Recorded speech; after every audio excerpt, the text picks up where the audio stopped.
আসসালামু আলাইকুম। শেখ পরিবার একটা অভিশপ্ত পরিবার। 1972 সাল থেকে 2024 সালের 5ই আগস্ট পর্যন্ত তাদের যে ইতিহাস, সেটা শুধু অভিশাপের ইতিহাস। তারা শুধু জাতির কাছ থেকে অভিশাপ কামাই করেছে, জাতির ভালোবাসা নিতে পারে না।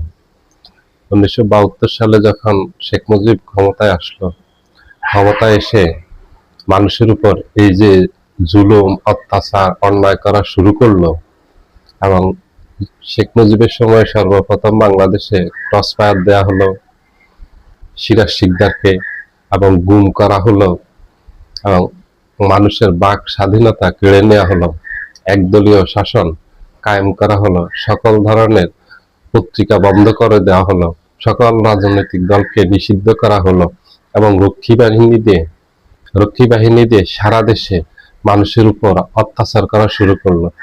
মানুষ কোনো প্রতিবাদ করতে পারতো না। তখনও একই কায়দায় সন্ত্রাসী কার্যকলাপ চালিয়েছে আওয়ামী লীগ দলগতভাবে, এবং তার রক্ষী বাহিনী দিয়ে, তার পেটুয়া বাহিনী দিয়ে। শেষ পরিণতি হলো শেখ মুজিব 1975 সালের 15ই আগস্ট সপরিবারে হত্যা করা হলো।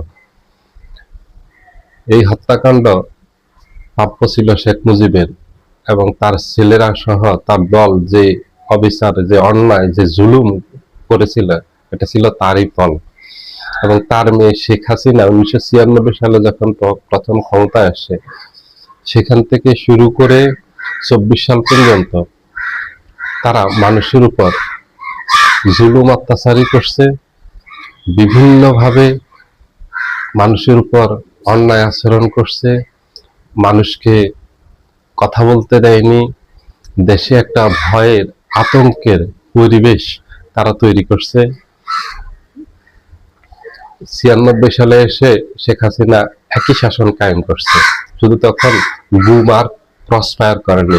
এছাড়া দুর্নীতি, অপশাসন, দুঃশাসন বলতে যা বোঝায় সবকিছু শেখ হাসিনা করছে, যার কারণে 2001 সালে আর শেখ হাসিনা ক্ষমতায় আসতে পারেননি।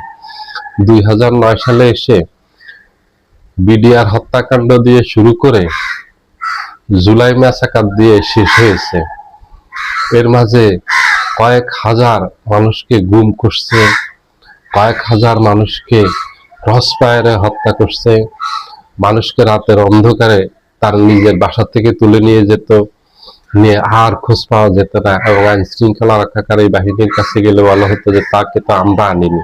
একটা রাষ্ট্র ব্যবস্থা কাঠামোর মাঝে থেকে একটা আইন শৃঙ্খলা বাহিনী এইভাবে যখন জনগণকে নিয়ে যায়, তখন সরকারের কোনো জবাবদিহিতা থাকে না। আওয়ামী লীগকে জিজ্ঞেস করলে, সরকারকে জিজ্ঞেস করলে যে আচ্ছা আমরা এটা দেখবো, খোঁজ করবো, কোথায় আছে আমরা দেখি, ওরা হয়তো ঋণের দায়ে পলাতক, কোথাও চলে গেছে, অথবা সাংসারিক কোনো সমস্যা হয়েছে, পারিবারিক কোনো সমস্যার কারণে তারা কোথাও লুকিয়ে আছে, এই ধরনের জবাব দিত। আপনাদের মনে থাকার কথা, 23 সালে